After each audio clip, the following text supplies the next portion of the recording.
India के कुछ states में दो कैपिटल शहरों की अरेंजमेंट है। मुंबई के अलावा नागपुर महाराष्ट्र की विंटर कैपिटल है। चूंकि नागपुर ईजीजी का हेडक्वार्टर है, इसलिए पॉलिटिकल विजन से भी नागपुर एक इम्पोर्टेंट शहर है। यहाँ अगस्त 2023 में एक खतरनाक घटना घटी और इसकी लिंक नागपुर से 80 किलोमीटर दूर मध्य प्रदेश के जबलपुर तक लंबी थी। नागपुर पुलिस की ओर से चल रही लंबी जांच के बावजूद हत्या का मेन एविडेंस अभी तक पुलिस के हाथ नहीं आया है। नागपुर में बीजेपी की सना शेख नाम की खूबसूरत लड़की माइनॉरिटी सेल की जनरल सेक्रेटरी के तौर पर काफी एक्टिव थी। इस सना उर्फ हिना शेख का जन्म नागपुर में हुआ था। उन्होंने नागपुर में JN Tata Parsi girl high school से अपनी पढ़ाई पूरी की और बैचलर ऑफ कॉमर्स के लिए सिविल लाइंस कॉलेज में एडमिशन के साथ नागपुर यूनिवर्सिटी से ग्रेजुएट की डिग्री हासिल की। इसके बाद उन्होंने कोई नौकरी करने की बजाय इंडिपेंडेंट बिजनेस करने का फैसला किया। इसके बाद उनमें पॉलिटिक्स में जाने की इच्छा जगी और वो बीजेपी में शामिल होकर पॉलिटिक्स में एक्टिव हो गई। कुछ ही टाइम में अपने हुनर के दम पर वो बीजेपी में माइनॉरिटी सेल की जनरल सेक्रेटरी की पोस्ट हासिल कर ली। इसी बीच उनके परिवार ने सना की शादी के लिए एक लड़का ढूंढ लिया था। सना ने परिवार ने जो लड़का चुना था उससे शादी कर ली, लेकिन बेटे के जन्म के बाद पति पत्नी के बीच झगड़े शुरू हो गए और दोनों ने तलाक ले लिया। करीब एक साल बाद सना ने इमरान नाम के लड़के से शादी कर ली। यहाँ तक कि इमरान के साथ भी शादीशुदा जिंदगी में छोटी छोटी प्रॉब्लम शुरू हो गई। इसके चलते सना ने अपने पिछले पति से हुए बेटे के साथ पीयर में रहती थी। उसके पिता का घर नागपुर के अवस्थी नगर इलाके में था। सना के पिता का निधन पहले ही हो चुका था। माँ मेहरुन्निसा और भाई मोहसिन के साथ रहकर बीजेपी की एक्टिव कार्यकर्ता के तौर पर काम कर रही थी। अब सना का बेटा 11 साल का हो चुका था और सना खुद 36 साल की थी। हालांकि सना ने अपनी बॉडी को काफी मेंटेन रखा था, इसलिए उम्र उसकी बॉडी पर नहीं दिखती थी। सना का एक बेहद करीबी दोस्त था। उसका नाम अमित साहू उर्फ पप्पू साहू था। अमित ने नागपुर छोड़ दिया था और मध्य प्रदेश के जबलपुर शहर में अपना बिजनेस शुरू किया था। जबलपुर दमोह हाईवे पर आशीर्वाद होटल अमित का था और उस होटल का कारोबार अच्छा चल रहा था। सना अमित के बिजनेस में 50% की पार्टनर थी। इस होटल पर इन्वेस्टमेंट करने के लिए सना ने अपने 10 तोले की सोने की चेन और 50 लाख रुपए अमित को दिए थे। सना के पास 50 लाख कहां से आए, इसकी मुझे कोई जानकारी नहीं मिली। सना को अक्सर बस से नागपुर से 80 किलोमीटर दूर मध्य प्रदेश के जबलपुर शहर जाना पड़ता था। नागपुर जबलपुर के बीच प्राइवेट लग्जरी बसें चलती हैं। 1 अगस्त 2023 की सुबह सना खान अपने घर से बस में बैठकर जबलपुर जाने के लिए निकली। शाम को उसने अपनी मां मेहरुन्निसा को फोन किया कि मैं जबलपुर पहुंच गई हूँ, 2 दिन बाद वापस आ जाऊंगी। सना 2 के बजाय 4 दिन बाद भी वापस नहीं आई तो मेहरुन्निसा को चिंता हुई। वो अपने बेटे मोहसिन के साथ मनकापुर थाने पहुंची और सना खान के लापता होने की शिकायत दर्ज कराई। उन्होंने पुलिस को बताया कि आखिरी बार 1 तारीख की शाम सना ने जबलपुर से फोन किया था। वो वहां अपने पार्टनर अमित उर्फ पप्पू साहू से मिलने गई हैं, लेकिन 2 तारीख से उसका मोबाइल भी बंद है। बीजेपी की महिला नेता लापता थी, इसलिए उसी दिन 4 अगस्त 2023 को नागपुर पुलिस की टीम जबलपुर पहुंच गई। सना की तलाश के लिए मेहरुन्निसा, मोहसिन और दूसरे रिश्तेदार भी जबलपुर पहुंचे और नागपुर पुलिस ने जबलपुर पुलिस की भी मदद ली। जब पुलिस जबलपुर दमोह हाईवे पर आशीर्वाद होटल पर पहुंची तो वहां ताला लगा हुआ था। मेहरुन्निसा के पास अमित उर्फ पप्पू साहू के घर का पता भी था। अमित का घर जबलपुर के रिच इलाके राजुल टाउन में था। जब पुलिस की टीम वहां पहुंची तो वहां भी ताला लगा हुआ था। पड़ोसियों से जानकारी मिली कि अमित 2 तारीख को ही यहाँ से चला गया है। अमित की पत्नी जबलपुर पुलिस डिपार्टमेंट में नौकरी करती है, लेकिन पति पत्नी के बीच रिलेशन स्ट्रेसफुल हो गया है, इसलिए वो कहीं और रहती है। लेकिन वो कहाँ रहती है ये किसी पड़ोसी को भी नहीं पता।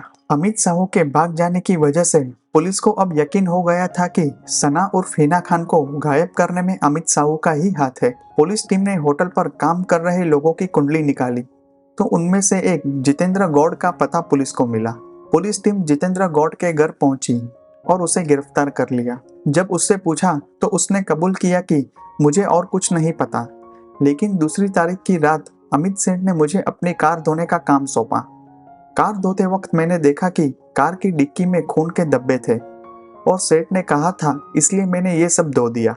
जितेंद्र गौड़ के ऐसे बयान के बाद मामला और भी सीरियस हो गया है। सना खान का केस अब नागपुर क्राइम ब्रांच ने अपने हाथ में ले लिया है। और जबलपुर पुलिस की मदद से अमित को ढूंढने की कोशिश शुरू कर दी है। जबलपुर के सभी खबरियों को काम पे लगा दिया गया है।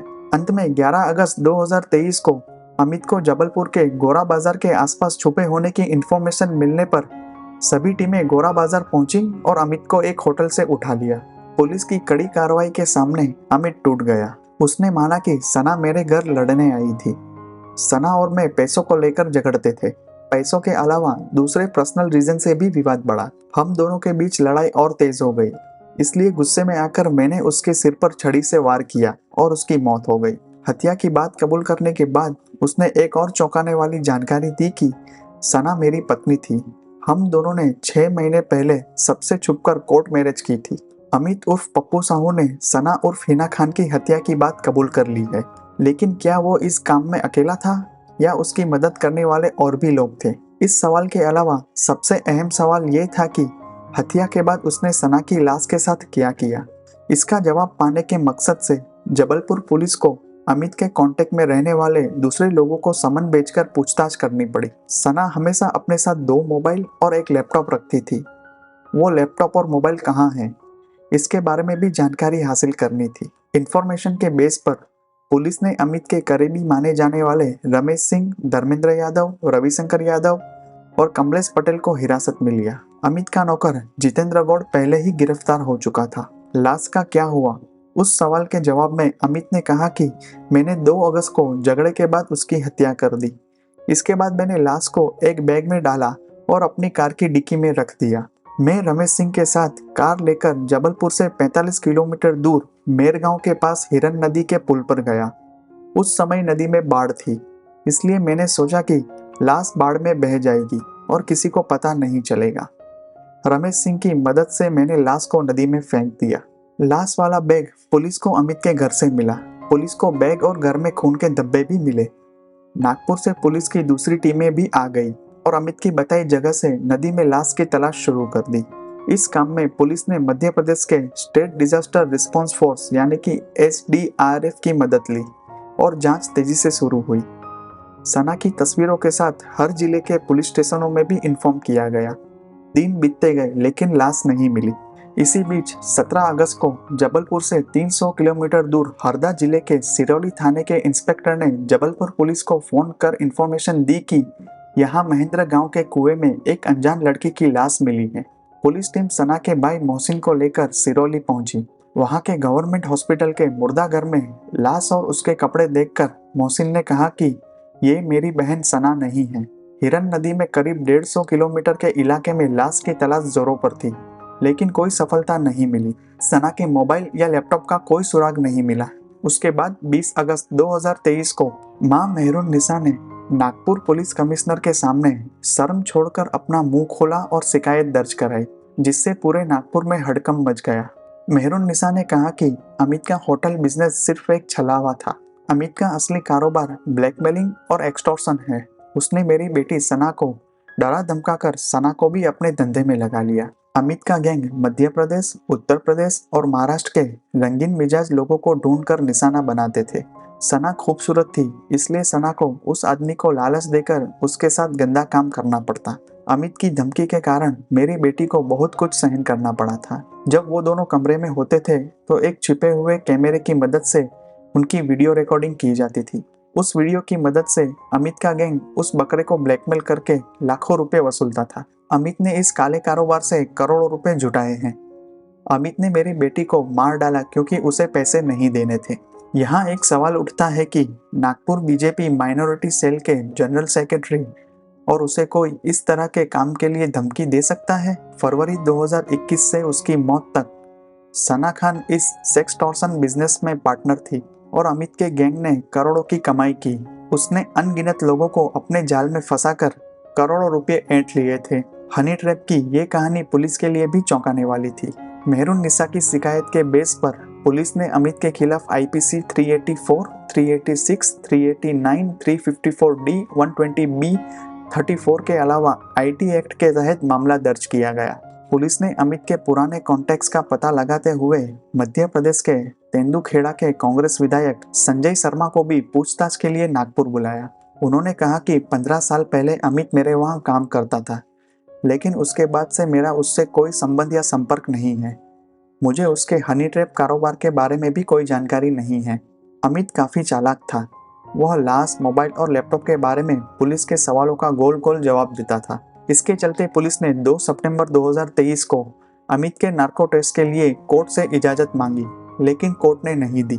मध्य प्रदेश से आए एसडीआरएफ टीम के स्विमर पूरी नदी छान रहे थे, लेकिन लाश का कोई पता नहीं चला। 5 जनवरी 2024 को पुलिस को एक सक्सेस मिली। अमित की मां बेलखेड़ा गांव में अपने घर में रहती है। इन्फॉर्मेशन मिलने पर पुलिस ने वहां छापा मारा। पुलिस को उस घर से सना खान के दोनों मोबाइल और लैपटॉप मिले। इन लैपटॉप और मोबाइल में दर्जनों वीडियो पुलिस की साइबर टीम ने सेक्सटॉर्शन मामले में इंपॉर्टेंट सबूत के रूप में बरामद किए, लेकिन डिस्क्रिप्शन का खुलासा नहीं किया गया है। हम जानते हैं कि पुलिस किसी भगोड़े अपराधी को ढूंढने के लिए 25 या 50,000 रुपये के इनाम की अनाउंसमेंट करती है, लेकिन इस मामले में पुलिस ने सना खान की पहचान की बात कहकर उसकी लाश ढूंढने पर 1 लाख रुपये के इनाम की अनाउंसमेंट की है। हालांकि आज तक लाश नहीं मिली है। अमित को ये लगता है कि लाश मिलने तक पुलिस हत्या का मामला दर्ज नहीं कर सकती, लेकिन ये परसेप्शन गलत है। एक सीनियर पुलिस ऑफिसर ने कहा कि भले ही लाश ना मिले, हम आरोपी के कबूलनामे और खून के धब्बे जैसे सरकमटेंस और सपोर्टिंग एविडेंस के बेस पर अमित को हत्या के मामले में दोषी ठहराने के लिए तैयार हैं। अमित अपना मुंह नहीं खोल रहा है और पुलिस को गोल गोल जवाब दे रहा है, इसलिए पुलिस ने फिर से कोर्ट से उसके नार्को टेस्ट की मांग की है। भले ही सना के पास पॉलिटिक्स में करियर बनाने का मौका था, लेकिन वो अमित साहू जैसे शैतान की संगत में पैसे के लिए धंधे में चली गई।